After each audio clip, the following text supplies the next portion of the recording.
સૌથી પહેલી વાત તો છે કે તમારે આંગણે બે દીકરીઓ હોય ને એટલે તમને સમાજ કહેવા માટે લે બે દીકરીઓ છે, લે ત્રણ દીકરીઓ છે, લે ચાર દીકરીઓ છે, એટલે એને હસતા મુખે એટલું કહેજો કે ઈશ્વરના દરબારની અંદર અમે એના સ્પેશિયલ અને અલગ કેટેગરીના લિસ્ટની અંદર આવનારા માણસો છીએ, એટલા માટે અમારી ઘરે 2, 3 અને 4 દીકરીઓ છે. હવે શું કામ એને હવે હું તમને વાત કરું. હરિવંશ પુરાણની અંદર ભગવાન શ્રી કૃષ્ણના બેન સુભદ્રાનો જ્યારે જન્મ થયો ત્યારે દેવર્ષિ નારદ નારાયણને પૂછે છે, પ્રભુ ઘરે દીકરીનો જન્મ ક્યારે થાય? કેમ કે કૃષ્ણના બેન સુભદ્રાનો જન્મ થયો છે એટલે મને એને જમાડવાના, એને નવડાવવાના, બપોરે ફરીથી થાળ જમાડવાનો, બપોર પછી એને ફરવા લઈ જવાના ગાર્ડનમાં ભગવાનને, સાંજે ફરીથી એને જમાડવાના, દૂધ પાવાનું, પોઢાડવાના, બીજે દી સવારમાં ફરીથી ઉઠાડવાના. 24 કલાકની અંદર આટલી બધી સેવા. આવી સતત 3 વર્ષ સુધી કોઈ એક ભગવાનની તમે સેવા કરો, 111 તમે વૃક્ષ વાવો, 1111 તમે બ્રાહ્મણોને એક સાથે એક પંગતે સરસ મજાના લાડુની સાથે ભોજન જમાડો, 11,000 જેટલા તમે યજ્ઞો કરો અને 1 લાખ ગાયનું દાન આપો અને માતાજીની કૃપા થાવી હોય તો, આટલું તમારું પુણ્ય, આટલી ભગવાનની સેવા અને માતાજીની કૃપા થાવી હોય તો તમારી ઘરે એક લક્ષ્મી સ્વરૂપે દીકરીનો જન્મ થાય. જો તમારે મારી આંગણે 1, 2, 3 કે 4 છે ને તો ભગવાનના અલગ સ્પેશિયલ કેટેગરીના લિસ્ટની અંદર આવતા હોય ને તો જ હોય. મારી ઘરે જોડવા 5 વર્ષની 5.5 વર્ષની 2 દીકરીઓ છે એટલે સમાજ તો મને કે બેન તમે એટલે ભણેલા ગણેલા પણ તમે ડોક્ટરને બતાવ્યું ને તમારા અંદર શું હશે એમ.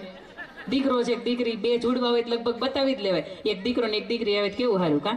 અને એમાં હજી મને 60-70 વર્ષના બાની યારે મળવાનું થાય ને, હું એની યારે મોજ મસ્તીમાં આવું તો મને પૂછે કે બે તમારી હોય? એમ કે હા. તો કે એક દીકરો આપ્યો તો કેવું સારું હતું કા. પણ હું બાને એમ કહું બા એ બેના રાજમાં હું એટલી બધી અત્યારે સુખી છું ને કે મને લગભગ હવે ચિંતા નથી થતી કે મારી ઘરે દીકરો નથી ને એનો મને જરી કે અફસોસ નથી. કેમ કે સંતાનની સ્વરૂપમાં શું આપવું ને એ માતાજીને ખબર છે. બીજું કે તમારે કાંડે કઈ ઘડિયાળ હારી લાગે ને એ તમે નિર્ણય લઈ શકો, પણ મારા હાથની આંગળીએ કયું સ્વરૂપ સારું લાગે ને એ માતાજીએ જ નિર્ણય લેવાનો છે કે એ આપણો ઈષ્ટદેવ છે ને એને નિર્ણય લેવાનો, અને એના નિર્ણયને વધાવો ને એ આપણો નિર્ણય હોય. બીજી વાત કે દીકરીઓ ક્યારે હોય મેં તમને એની વાત કરી. ઘરની આંગણે 2 હોય તો તમે અસંખ્ય લોકોના સમાજના મેળા સાંભળ્યા હશે, એટલા માટે કદાચ સાંભળ્યા હશે કે 18 વર્ષની થાય ને એટલે ઊંઘ ઉડી જાય. 18 તો પછી નહીં, હું તેમ કહું 12-14 વર્ષની થાય ને ત્યારથી જ ઊંઘ ઉડી જાય. એટલા માટે કદાચ ઉઠતી હશે કે આજના સમાજની વચ્ચે ઘરનો એ ચોક છે ને, ઘરનો એ 4 દિવાલ જ્યાં મા બાપ અને ભાઈ બહેન વસે છે, એ ચોક જ એવો છે કે જ્યાં દીકરીઓની સુરક્ષા છે. બાકી જગતનું હું એવું માનું છું કે એકે આંગણું એવું નથી કે જ્યાં દીકરીઓની કોઈ સુરક્ષા હોય. કારણ કે અત્યારે કોઈ હોસ્ટેલની અંદર તમે મૂકો છો તો ન્યાય કંઈક મેટરો આવે તમારી સામે કે ત્યાં દીકરીઓ પ્રવાસમાં જાય ને આ ઘટનાઓ બને. તમે કોઈ જગ્યાએ અપડાઉન કરવા મોકલો છો દીકરીઓને ભણવા માટે તોય રસ્તાની અંદર છેડતીના કિસ્સા આવે. તમે ગામની અંદર દીકરીઓ ભણતી હોય તોય તે જ્ઞાતિ જાતિની એક સાથે બધા બાળકો ભણતા હોય તોય પ્રશ્નો આવે. તો એમ થાય દીકરીઓ ભણાવી કે નહીં, દીકરીઓને ઘરની બહાર જવા દેવી કે નહીં. પણ આશાબેને ખૂબ મજાની વાત કરી ને કે એને એવી તાકાતવાળી બનાવો કે દેખાવી જોઈએ કે આ પાટીદારની જ દીકરી છે, નાનચાળો ન કરાય. અને જેથી સમાજને એક વખત આ અંદરથી ડર કરી ગયો ને કે આ પાટીદારની દીકરી છે, નાનચાળો ન કરાય, તે દિવસે મને એમ લાગે કે એસબીજી ગ્રુપ હોય તોય ભલે અને આપ સૌનું સંગઠન હોય તોય ભલે, એ તે દિવસે એની નોંધ આખું વિશ્વ લેતું થઈ જાય કે નહીં અહીંયા ચાળો ન કરાય. કારણ કે આની પાછળનું જે સંગઠન છે ને એ બહુ અઘરું છે. અને એની યારે બાંધું ને એની યારે તૂટું ને એની કરતાં બેટર છે કે બીજા કોઈ પણ દીકરીઓ હોય ને એને આપણી જંગલની અંદર ફસાવું, પણ આ સમાજની દીકરીઓને તો એની હાવ નહીં. કારણ કે કદાચ એના મા બાપ નહીં બોલે પણ મા બાપની આબરૂ હાંચે વાટુથી નહીં બોલે, પણ એની પાછળનું જે સંગઠન છે ને એ બહુ અઘરું છે. સમાજની અંદર આજે એક વર્ગ એવો જીવે છે કે એની પાસે ખાવા પીવાના નથી, પહેરવા ઓઢવાના નથી, અને સવારથી સાંજ સુધીમાં એ વિચારે કે ઇન્સ્ટાગ્રામ ઉપર 5, 10, 15, 20 આઈડી એવા તૈયાર કરું અને એવો મારી ઇમ્પ્રેશન એની સામે હું જમાવું કે આજની આ ભોળી દીકરીઓ છે ને એને હું મારી જંગલની અંદર કેવી રીતે ફસાવી લઉં. આજે સમાજની અંદર 10, 15, 20% વર્ગ વસે છે અને ક્યારે તમારી આસપાસમાંથી પસાર થઈ જાય ને તમને ખબર ન પડે.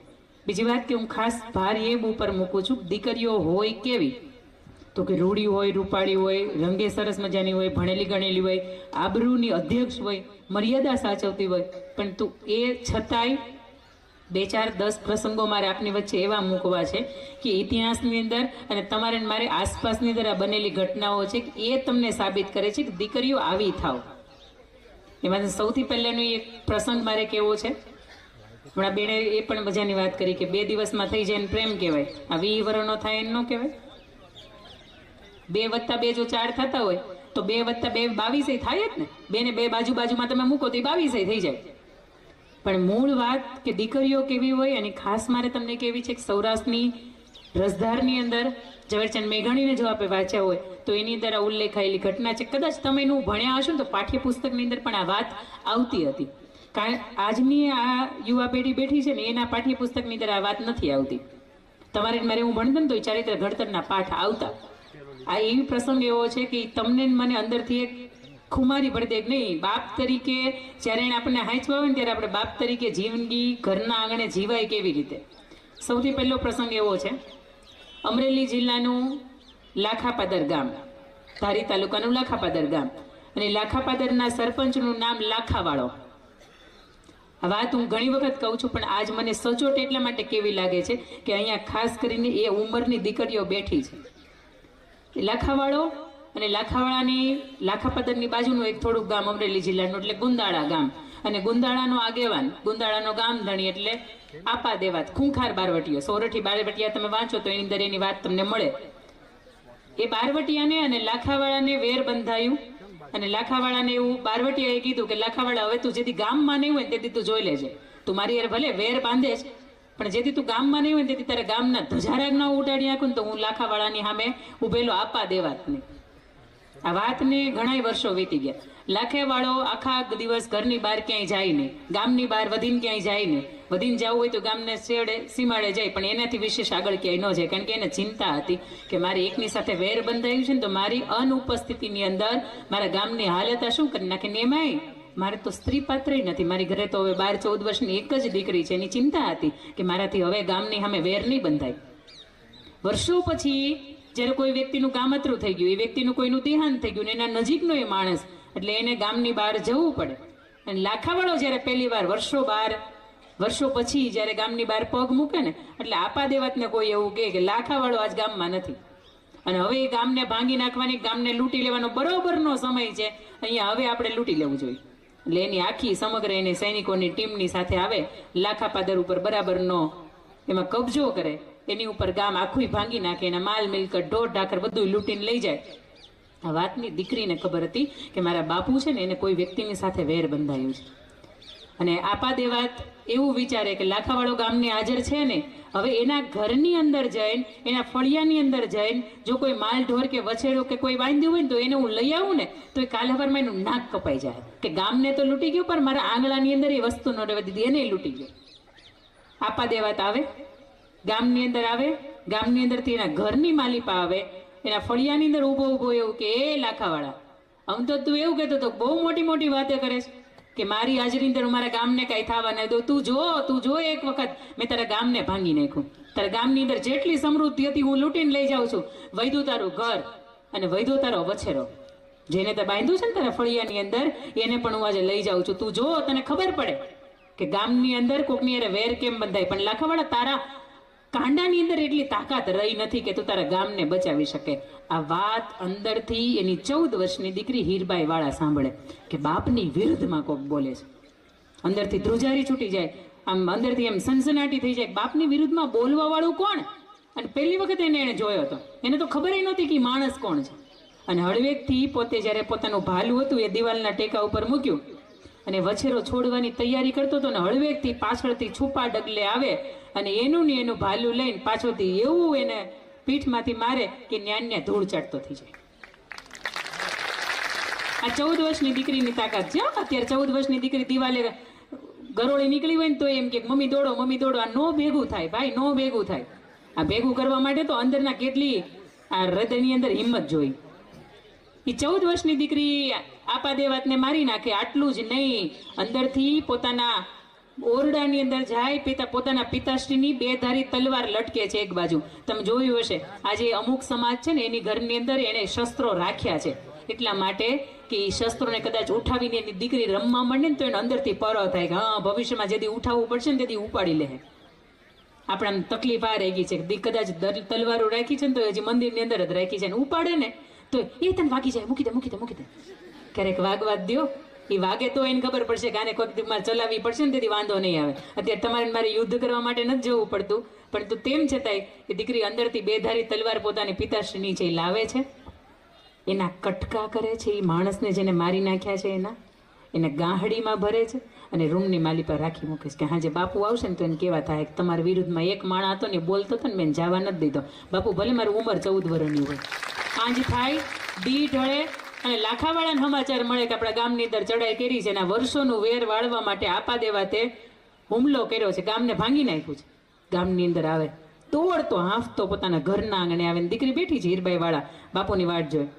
એને બાપુ એને વાલ કરે, બેટા તને જ કઈ નથી થયું? નાના બાપુ ચિંતા નથી બેટા, ગામ આખું લૂંટાઈ ગયું, મને નહોતી ખબર કે મારા જવાથી આટલી બધી તકલીફ થાય, પણ મને અંદર તારી ચિંતા હતી, તને કઈ નથી થયું. ના બાપુ ચિંતા ન કરો, પણ હા સાંભળો, તમારી દીકરી છું, ગામને જ નથી બચાવી શકી, પણ તમારી વિરુદ્ધમાં એક બેઠો બેઠો ફળિયામાં એક માણા બોલતો હતો, એ માણા નથી ઓળખતી પણ તમારી વિરુદ્ધમાં બોલતો હતો, હું આટલું ઓળખું છું એને, પણ એને મેં જીવ તો નથી જવા દીધો. આપો બાપુ હું તમને બતાવું એ માણા કોણ છે. અંદર જાય, એ ગાહાડી ખોલે, તમે વિચારો, અમે ઇમેજિનેશન કરો તો તમને એમ થાય કે આ કેવી હાલત હશે. એ માણસની હાલત આ 14 વર્ષની દીકરીએ શું કરી હશે. અને ત્યારે કંઈ પોલીસને વાંધોય નહોતો, અને પોલીસને બીકે નહોતી ત્યારે કે આવી ઘટના થઈ જાય ભાઈ, કોમન છે, ગમે એની હત્યા થઈ જાય, ગમે એના ખૂન થઈ જાય. પણ એ માણસને અંદરથી મારી નાખ્યો તો એનું ગાહાડી ખોલે, અને જેવું દળદળતું એનું આ મસ્તક છે ને એના પગ ઉધી આવે ને, એટલે લાખાવાળો એવું કે બેટા તને ખબર છે આ માણસ કોણ છે? નહીં બાપુ માણસને નથી ઓળખતી. બેટા જેને આખું ગુજરાત ગોતે છે, આપા દેવાતની જે મારી યારે વેર બંધાણું હતું, એ આપા દેવાત પોતે માણસ છે.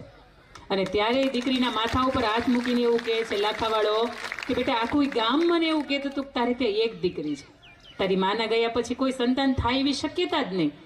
આખું ગામ એવું કહેતું હતું કે તારે ત્યાં એક દીકરી છે, પણ ત્યાં જ બેટા સાબિત કરીને બતાવ્યું મારે ત્યાં તું દીકરી નહીં પણ દીકરો છો.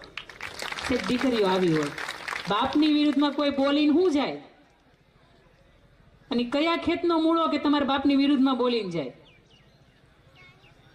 દીકરી તરીકે તમે કેવા હોય ને, સૌથી પહેલી શીખ આ હૃદયની અંદર રાખજો કે મારા મા બાપની વિરુદ્ધમાં, મારા પરિવારની વિરુદ્ધમાં કોઈ બોલીને જાય ને, ભલે એને તમારે મારવો નથી, પણ એને પાઠ તો સબક તો તમે એવું જ શીખવાડી. તમે હજી ગરબા નહીં કરો તમે તોય રૂડિયું લાગશો, તોય તમે સરસ લાગશો, પણ થોડાક સેલ્ફ ડિફેન્સના ક્લાસ કરજો કે જેથી ભવિષ્યમાં તમે તમારી જાતને એક સુરક્ષા આપવાની થાય ને તે દિવસે તમે બચાવો અને બૂમ ન પાડો. કારણ કે અમારા સુરતની અંદર દૃશ્યમાં વેકરિયા ગઈ નહીં, અમે જોયું છે, મારા પિતાશ્રીની અટકે વેકરિયા છે, એટલે એના 2 સમયની અંદર એ ગયા ત્યારે વસ્તુ જોઈ કે કોઈ વ્યક્તિ આવે, તમારા મા બાપ સામે ઊભા છે, તમારી અંદર બચાવવાની તાકાત નથી, અને એટલું બધું ઉગ્ર વાતાવરણ થઈ જાય કે એના હાથની અંદર ચાકુ હોય, ધડ કરતું ડાકુ કાપી નાખે. એટલે કોઈના બાપની શું તેવડ કે આપણા હાથને અડી નહીં જાય. મારે એક કાર્યક્રમમાં જવાનું હતું, એક કોર્પોરેટ ઇવેન્ટ હતી ને, એની અંદર એમણે લાંબો હાથ કર્યો કે વેલકમ, એટલે મેં એને જય શ્રી કૃષ્ણ કરી, કારણ કે મારી આ અંદરની આદત છે કે મારો અંદરનો આત્મા છે ને ક્યારેક કોકને હેન્ડશેક કરવા માટે નથી મને કહેતો, મને એમ જ કે પ્રણામ કરો, તમારી અંદરનો જે રામ છે ને એને પ્રણામ કરો છો, આવો વેલકમ કરો છો તો એ કરો છો. એટલે મને એ માણસે એવું પૂછ્યું કે બેન તમે હેન્ડશેક કેમ ન કર્યો? અમારો ઈરાદો નથી કાંઈ, અમે તમને ઓળખીએ છીએ, પણ છતાંય મેં એવું કીધું કે અમે એ કુટુંબમાંથી આવીએ છીએ કે જ્યાં અમને કદાચ કોઈ પારકો પુરુષ આડી નજરથી જોવે ને તો એ અંદરથી એમ ફફડી ઉઠે. અમારા જ્યારે હસ્તમેળાપ થતા હોય ત્યારે અમારા હાથ ધ્રુજતા હોય, એટલા માટે કે આ બાપ અને ભાઈ આ 2 સિવાય કોઈ પરપુરુષ અમારો ક્યારેય સ્પર્શ નથી કર્યો. અને એ અમે ઉજળી કુટુંબમાંથી પરંપરામાંથી આવીએ છીએ ને, એટલે અમે સમાજની વચ્ચે સમાજના મંચ ઉપરથી બોલી શકીએ. અને બીજી વાત કે તમે ઘણી વખત ક્યાંયથી પસાર થાવ ને, તમે રૂપે રંગે સારા હોય, દેખાવે સારા હોય, અથવા તો તમારે રોજ એકને એક જગ્યાએથી પસાર થવાનું હોય, હજારો આવશે. એ બસમાં ચડો તોય ભલે, ટ્રેનમાં ચડો તોય ભલે, ત્યાં સુધી ફ્લાઇટમાં ચડો તોય ભલે, ઘણા એમ કરી આમ ઘસાઈને જવાવાળા હશે. જાહેરમાં 2 ગાળો દઈ દેજો, આરામથી દઈ દેજો, હકથી દઈ દેજો. એ તમને સ્પર્શ કરીએ કે તમે 2 ગાળ ન બોલી શકો, એને હકથી દઈ દેવાની કે આ કોઈ સમાજ ભલે ને ભેગું થવું હોય થાય, પણ તમને કોઈ વ્યક્તિને આમ ટચ કરીને જાય એને તાકાત હું? તમને તમારા મા બાપે ફૂલ જેવી બનાવી છે, પણ એટલા માટે નહીં સમાજ તમને કૂચલી નાખે. તમને તમારા મા બાપે ઉગતા સૂરજ જેવી બનાવી છે, પણ બપોરે મધ્યાહનની અંદર બરાબરનો તપતો હોય ને તમારે જોવો હોય ને તો તમે જોઈ ન શકો. આ રૂપ પણ એને દેખાડી દેજો, મારી અંદર આ તાકાત છે. મારી ઉંમર 15 વર્ષની હોય તોય ભલે, અને મારી ઉંમર 50 વર્ષની હોય તોય ભલે, મને મારા મા બાપે શીખવાડ્યું છે કે ઘરની બહાર પગ મૂકો એટલે હજારો આવી અગવડતાઓ આવશે. બીજી વાત કે દીકરી તરીકે જ્યારે તમે આગળ વધતા હોય કે તમે કાર્યક્ષેત્રની બહાર વધો ને, તો જો હવે તમે સમજો, અહીંયા મંચ છે અને મંચના આગળના ભાગની અંદર અહીં ખાડો છે. હવે હું અહીં પગ મૂકીશ ને એટલે તમે બધાય ખબર છે ક્યાંયથી પડીએ. પાછળ મારા મા બાપ ઉભા મને એવું કે બેટા પાછળ આવીને તમે પડી જાઓ, આગળ ખાડા છે, ન સમજાય. ફરીથી અંદર આગળ જવાનું મન થાય. અરે બેન ખાડા છે, પાછળ વહી જા. નો સમજાય, કારણ કે આગળ આ સમાજ લોભામણો એવી જાહેરાત આપતો હોય, આવી જાય કાંઈ ન થાય, આ ખાડામાં તો અમે પડ્યા છીએ, તમે આવી જાવ. હાલો, આ સમયે છે ને આ મગજ કામ ન કરે, કંઈ ખાડો છે ને પડી જવાય. પણ મા બાપ તમને અંદરથી એવું ના પડતા હોય ને, આપણે આ ટિકટોકની જનરેશન એટલે ટક ટક કરીએ ને આપણને ગમે. કોણ બોલ્યું? જેને નથી ગમતું એ બોલે છે.